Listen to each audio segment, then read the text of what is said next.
دوستوں، جیسا کہ آج ہمارے ساتھ مولانا ریاض صاحب قاسمی موجود ہے، الحمدللہ میں آپ کو بتاؤں اللہ تعالیٰ نے ان کے اندر بہت ساری خصوصیات رکھی ہیں، بہت ساری خوبیاں رکھی ہے۔ کیا بتاؤں میں آپ کو کہ الحمدللہ یہ خطیب بھی ہے، نعت خواں بھی ہے، قاری قرآن بھی ہے۔ اللہ تعالیٰ نے آواز بہت پیاری عطا کی ہے، تو میں ان سے گزارش کرتا ہوں کہ یہ نعتیہ اشعار پڑھ کر ہمیں سنائے کہ جب یہ نعت پڑھتے ہیں لبوں سے پھول جھڑتے ہیں، زباں کی سرخ قینچی سے ہزاروں دل کترتے ہیں۔ مولانا ریاض صاحب قاسمی آپ کے اسکرین پر۔ السلام علیکم۔ میں اتنا بڑا تو نہیں ہوں جتنی ماشاءاللہ سے مولانا نے تعریف کی۔ دعا ہے کہ اللہ تعالیٰ مجھے اس قابل بنا دے۔ آمین۔ دو اشعار میں پڑھنا چاہوں گا حضور کی شان میں۔ جی ارشاد۔ جس جس جگہ پہ پیارے نبی کا کلام ہو، جس جس جگہ پہ پیارے نبی کا کلام ہو، ہر شخص کی زباں پہ درود و سلام ہو۔ جس جس جگہ پہ پیارے نبی کا کلام ہو، ہر شخص کی زباں پہ درود و سلام ہو۔ یا رب ہر ایک روز یہی سلسلہ رہے، یا رب ہر ایک روز، یا رب ہر ایک روز یہی سلسلہ رہے۔ مکے میں صبح ہو تو مدینے میں شام ہو، مکے میں صبح ہو تو مدینے میں شام ہو۔ اب جیسا کہ ہماری یہاں سے روانگی کے آداب ہے اور یہ قلعہ بھی بند ہونے والا ہے، تو مجھے علامہ اقبال کے وہ اشعار یاد آ گئے۔ ہم دیکھنے جا رہے تھے تو ابھی یہاں کے جو گارڈ سے انہوں نے کہا کہ بھائی اب اتر جاؤ، وقت ختم ہے۔ جی ارشاد۔ علامہ اقبال نے ایسے ہی جو ہے سو اشعار کہے، وہ اشعار جو ہے سو میں آپ کے سامنے پیش کرتا ہوں۔ اب وہ الطاف نہیں ہم پہ عنایات نہیں، اب وہ الطاف نہیں ہم پہ عنایات نہیں، بات یہ کیا ہے کہ پہلی سی مدارات نہیں۔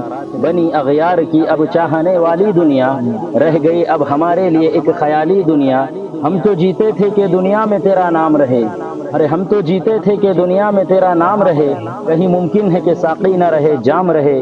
تیری محفل بھی گئی، چاہنے والے بھی گئے، شب کی آہیں بھی گئی، صبح کے نالے بھی گئے، دل تجھے دے بھی گئے، اپنا صلہ لے بھی گئے، آ کے بیٹھے بھی نہ تھے کہ اور نکالے بھی گئے۔ کیا بات ہے، بہت خوب، ماشاءاللہ۔ آپ بھی پڑھیے، مولانا سے میں گزارش کرتا ہوں کہ چند اشعار آپ بھی پڑھے، ماشاءاللہ اپنے جو فین ہیں ان کو بھی آپ سنائیں۔ جی جزاک اللہ۔ جیسا کہ مولانا نے کہا ہے، چلیے چند اشعار میں بھی پڑھ کر سنا دیتا ہوں کہ اللہ کا بندوں سے سوال ہے کہ ابرار کاشف کی وہ نظم ہے، بہت مشہور ہو گئی وہ نظم اور حقیقت پر مبنی ہے، تو سن لیجئے۔ میرے رب کی مجھ پر عنایت ہوئی، کہوں بھی تو کیسے عبادت ہوئی، حقیقت ہوئی جیسے مجھ پر آیا، قلم بن گیا ہے خدا کی زباں۔ جب قلم خدا کی زباں بنتا ہے تو دیکھیے کیا کہتا ہے، مخاطب ہے بندے سے پروردگار، تو حسن چمن تو ہی رنگ بہار، تو معراج فن تو ہی فن کا سنگار، مصور ہوں میں تو میرا شاہکار۔ یہ صبحیں، یہ شامیں، یہ دن اور رات، یہ رنگین دلکش ہنسی کائنات، کہ حور و ملائک و جنات میں کیا تجھ کو اشرف المخلوقات۔ میری عظمتوں کا حوالہ ہے تو ہی روشنی ہے اجالا ہے تو، فرشتوں سے سجدہ بھی کروا دیا کہ تیرے لیے میں نے کیا نہ کیا۔ یہ دنیا جہاں بزم آرائیاں، یہ محفل، یہ میلے، یہ تنہائیاں، فلک کا تجھے شامیہ نہ دیا، زمین پر تجھے آب و دانہ دیا، ملے آبشاروں سے بھی تجھے حوصلے، پہاڑوں میں بھی دیے تجھے راستے، یہ پانی، ہوا اور شمس و قمر، یہ موجے رواں، یہ کنارہ بھور، یہ شاخوں پہ غنچے چٹکتے ہوئے، یہ فلک پر ستارے چمکتے ہوئے، یہ سبزے، یہ پھولوں بھری کیریا، یہ پنچھی، یہ اڑتی ہوئی تتلیاں، یہ شعلہ، یہ شبنم، یہ تتلی، یہ رنگ، یہ جھرنوں کے بجتے ہوئے جل ترنگ، یہ جھیلوں میں ہنستے ہوئے سے کول، یہ دھرتی پہ موسم کی لکھی ہوئی غزل، یہ سردی، یہ گرمی، یہ بارش، یہ دھوپ، یہ چہرہ، یہ قد، یہ رنگ و روپ، درندوں چرندوں پہ قابو دیا، تجھے بھائی دے کر کے بازو دیا، بہن دی تجھے اور شریک سفر، یہ رشتے، یہ ناطے، یہ گھرانہ اور یہ گھر، اور اس پر کتاب ہدایت بھی دی، نبی بھی اتارے، شریعت بھی دی، غرض کے سبھی کچھ ہے تیرے لیے، بتا کیا کیا تو نے میرے لیے۔ جزاک اللہ دوستوں، شکریہ آپ نے اس ویڈیو کو پورا دیکھے۔